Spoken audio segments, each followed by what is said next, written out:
देखिए, पहली बात तो जेजेपी का सुपड़ा साफ हो चुका है।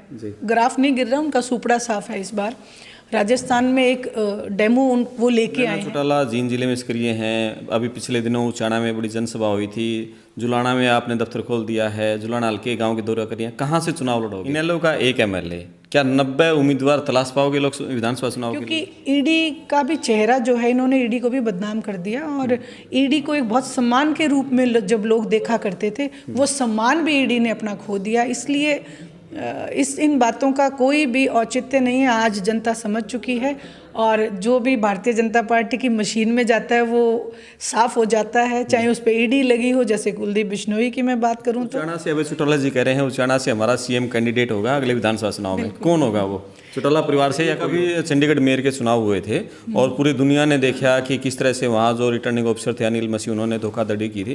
क्या आपको लगता है कि चुनाव में अगले जो है और वो निष्पक्ष तरीके के हो पाएंगे? क्योंकि सुप्रीम कोर्ट के वकील भी ईवीएम को लेकर बड़ा हो हल्ला किए। मैडम नमस्कार।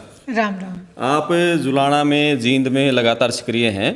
इनेलो का गढ़ था जींद, लेकिन पिछले चुनाव में तो हमने देखा जेजेपी सारा इनेलो का वोट बैंक लेगी, 3 सीटें जीत गई थी। क्या उसको वापस लाने के लिए इनेलो के पास क्या रणनीति है, क्या काम कर रहे हैं? देखिए, सबसे पहले तो मैं आपको बताऊंगी, कई नकली कंपनियां जब ताज़ा बाजार में आती हैं तो एक बार तो उनका माल सारी दुनिया खरीदती है, लेकिन जब उन्हें समझ में आ जाती है तो दोबारा उनका माल कभी नहीं खरीदा जाता।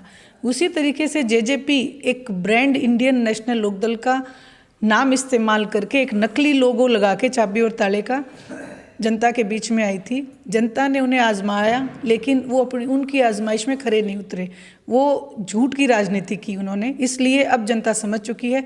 वापस सच की तरफ उन्होंने मुंह मोड़ लिया है। इंडियन नेशनल लोकदल के साथ है। क्या तैयारियां हैं आपकी? अभी जो अगला लोकसभा चुनाव बिल्कुल सिर पे आ गया है, अगले 1-2 महीने में घोषणा भी हो जाएगी।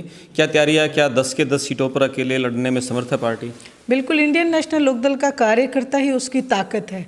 और इंडियन नेशनल लोकदल का कार्यकर्ता, पिछले दिनों आपने जब परिवर्तन यात्रा देखी उसमें आपने उस कार्यकर्ता को देखा होगा, निरंतर उन्होंने जो पार्टी का ग्राफ और जो मेहनत की, उसके आधार पे मैं कह सकती हूँ कि जब मर्जी चुनाव हो जाएं और चुनाव के लिए इंडियन नेशनल लोकदल तैयार है। जहाँ तक आपने बात की 10 की 10 सीटों पे, तो 10 की 10 सीटों पे इंडियन नेशनल लोकदल चुनाव लड़ेगी। अकेले लड़ेगी? किसी के साथ गठबंधन का प्रयास रहेगा? आम आदमी पार्टी या बलराज कुंडू या कांग्रेस इंडिया गठबंधन के चलते? देखिए, जो पार्टियों का आपने नाम लिया, अगर वो आदरणीय चौधरी देवीलाल जी की नीतियों में विश्वास रखें, अभय सिंह जी चौटाला ने कहा है कि चौधरी साहब की नीतियों में जो विश्वास करे उनका स्वागत है, चाहे वो आम आदमी हो चाहे कोई हो। लेकिन जो आदरणीय चौधरी देवीलाल जी की नीतियों से भटका हुआ है, उनके साथ कोई समझौता नहीं होगा। अच्छा, एक सुगबुगाहट है सियासी गलियारों में कि जेजेपी जो बीजेपी को जमुना पर का नारा देकर 10 सीटें लेकर गई थी और वो बीजेपी के साथ सत्ता में साझेदार है। लोगों में नाराजगी है और जेजेपी का ग्राफ कहीं ना कहीं नीचे आ रहा है। तो लोगों में ये है कि ये आखिरी टाइम में इनेलो जेजेपी एक होते हैं, चौटाला साहब इस तरह करवाते हैं। क्या ऐसी संभावनाएं हैं कुछ? देखिए, पहली बात तो जेजेपी का सुपड़ा साफ हो चुका है। ग्राफ नहीं गिर रहा, उनका सुपड़ा साफ है। इस बार राजस्थान में एक डेमो वो लेके आए हैं। लेकिन जो जहाँ तक आपने बात की 7 आने की, ये निर्णय जरूर आदरणीय ओम प्रकाश जी चौटाला का रहेगा, लेकिन उन्होंने बड़े साफ शब्दों में एक बात कही है कि गद्दारों की पार्टी में कोई जगह नहीं है। जी, यानी गद्दार घोषित कर दिया है। इस बार कोई चर्चा विचार विमर्श कुछ नहीं है। बिल्कुल। एक देखिए, इतिहास में कुछ नाम ऐसे बन जाते हैं, जैसे जयचंद के नाम बने और इतिहास उनको याद करता है। आज आप ये देखें, नथुराम गॉडसे को लोग किस बात से याद करते हैं, लेकिन आरएसएस जो है वो उन्हीं की थी। एक समय सरदार पटेल ने आरएसएस को बैन कर दिया था, लेकिन आज उन्हीं की फोटो वो लगा रहे हैं। तो इसी तरीके से उन्होंने भी आदरणीय चौधरी देवीलाल जी के फोटो का गलत इस्तेमाल किया। जाहिर सी बात है, आदरणीय ओम प्रकाश जी चौटाला के वो पिता थे, हरियाणा प्रदेश के वो जनक थे। लोगों से जिन्होंने धोखा किया, उनके लिए यही शब्द इस्तेमाल किया जाता है। सुनैना चौटाला जींद जिले में सक्रिय हैं। अभी पिछले दिनों उचाना में बड़ी जनसभा हुई थी। जुलाना में आपने दफ्तर खोल दिया है। जुलाना हल्के गाँव के दौरा करिए। कहाँ से चुनाव लड़ोगे? जहाँ से पार्टी हाईकमान आदेश करेंगे वहीं से हम खड़े आपको मिलेंगे।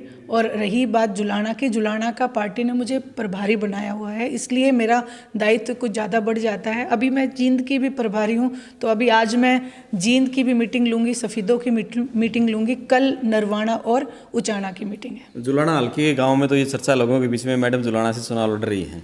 देखिए, ये लोगों का जनता का प्यार है। अभी कुछ दिन पहले उचाना से भी ये बोल रहे थे कि आप यहाँ से आओ। लोग आदरणीय चौधरी देवीलाल जी का सम्मान बहुत करते हैं, इसीलिए हम उनके पारिवारिक सदस्य हैं, तो वो ये चाहते हैं कि यहाँ से परिवार का कोई सदस्य है। अच्छा, उचाना से अभय चौटाला जी कह रहे हैं उचाना से हमारा सीएम कैंडिडेट होगा अगले विधानसभा चुनाव में, कौन होगा वो? चौटाला परिवार से या कोई और? जो अभय सिंह जी चौटाला, जिसको पार्टी सीएम मानेगी वही होगा। आप जो अभय सिंह जी कहते हैं वो सच कहते हैं, कभी झूठ नहीं कहते। अच्छा, एक अभी चंडीगढ़ मेयर के चुनाव हुए थे और पूरी दुनिया ने देखा कि किस तरह से वहाँ जो रिटर्निंग ऑफिसर थे अनिल मसीह, उन्होंने धोखाधड़ी की थी। क्या आपको लगता है कि चुनाव में अगले जो है और वो निष्पक्ष तरीके के हो पाएंगे, क्योंकि सुप्रीम कोर्ट के वकील भी ईवीएम को लेकर बड़ा हो हल्ला किए हुए हैं? देखिए, ये हिंदुस्तान है, इस पे मुगलों ने राज करने की, शासन जमाने की कोशिश की और बहुत अत्याचार किए। अंग्रेज़ों ने बहुत अत्याचार करे और यहाँ पे स्थापित होने की कोशिश की, लेकिन हिंदुस्तान की जनता ने उन्हें नकार दिया। इसी तरीके से बीजेपी भी उसी कोशिश में है कि कैसे ना कैसे करके देश को गुलाम बनाया जाए, लेकिन ये हिंदुस्तान है, कभी गुलाम नहीं होगा। और आज तो बहुत सारे लोकतंत्र में विश्वास करने वाले लोग हैं और मैं सम्मान करती हूँ देश की सबसे बड़ी अदालत में जो ये फैसला आया कि ये लोकतंत्र के साथ छेड़छाड़ है, ऐसा बर्दाश्त नहीं करेगा। जब वो बर्दाश्त नहीं करेंगे तो देश की जनता भी इस बात को कतई बर्दाश्त नहीं करेगी। अच्छा, एक अभी श्री राम का जो प्राण प्रतिष्ठा अयोध्या में हुई और अभी चुनाव नज़दीक हैं और कई जो शंकराचार्य थे विरोध भी किया था कि अधूरा मंदिर था, तो और ये राजनीतिक फ़ायदा उठाने के लिए पहले इसका प्राण प्रतिष्ठा हुई है। चुनाव में इसको बीजेपी कितना लुभा पाएगी? लोगों के बीच में क्या मैसेज है कि इसका कुछ असर होगा, चुनाव में नहीं होगा? देखिए, मेरे कल जुलाना हल्के के कई गाँवों में चाय पानी का प्रोग्राम था, तो मैंने भी वहाँ पे एक चर्चा करके देखी कि लोगों का रुझान देखें।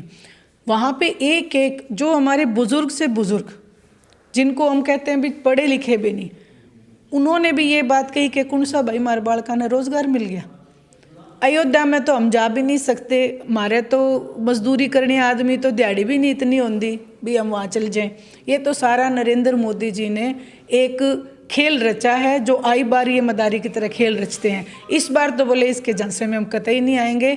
एक वोट भी, पहले तो फिर भी सोच लेते, पर अब राम को भी इसने बेचने की जो तैयारी करी, अब एक भी वोट नहीं मिलेगा। अच्छा, एक चुनाव से पहले ही ईडी लगातार सक्रिय हो जाती है और अब फिर ईडी सक्रिय है। हेमंत सोरेन मुख्यमंत्री झारखंड के, उनको जेल में गिरफ्तार कर दिया गया है। हुड्डा से पूछताछ चल रही है।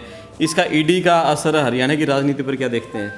देखिए, ईडी का जितना इस्तेमाल करना, जितना ज़्यादा इस्तेमाल भारतीय जनता पार्टी करेगी, लोगों में उतना ही विरोध इनका बढ़ेगा, क्योंकि ईडी का भी चेहरा जो है, इन्होंने ईडी को भी बदनाम कर दिया और ईडी को एक बहुत सम्मान के रूप में जब लोग देखा करते थे, वो सम्मान भी ईडी ने अपना खो दिया। इसलिए इन बातों का कोई भी औचित्य नहीं है। आज जनता समझ चुकी है और जो भी भारतीय जनता पार्टी की मशीन में जाता है वो साफ हो जाता है, चाहे उस पर ईडी लगी हो। जैसे कुलदीप बिश्नोई की मैं बात करूं तो इसलिए जनता जनार्दन है, जनार्दन नाम भगवान का है, जनता समझ चुकी है। आखिरी सवाल, इनेलो का एक एमएलए, क्या 90 उम्मीदवार तलाश पाओगे लोग विधानसभा चुनाव के लिए?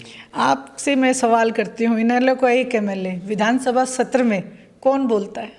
सिर्फ एक एमएलए ही बोलता है। जनता इस बात को भी समझ चुकी है कि यदि आपने गलती से भी गलती कर दी तो ये सारे गुलाम बन के बैठे रहेंगे।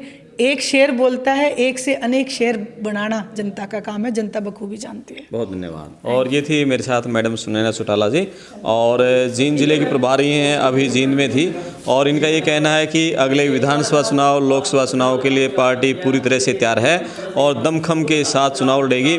एक इन्होंने स्पष्ट कर दिया है कि इनेलो और जेजेपी का भविष्य में एक होने का कोई सवाल नहीं है। आप पड़ताल टीवी पर बने रहें। मैं आपका दोस्त क्रमपाल, धन्यवाद।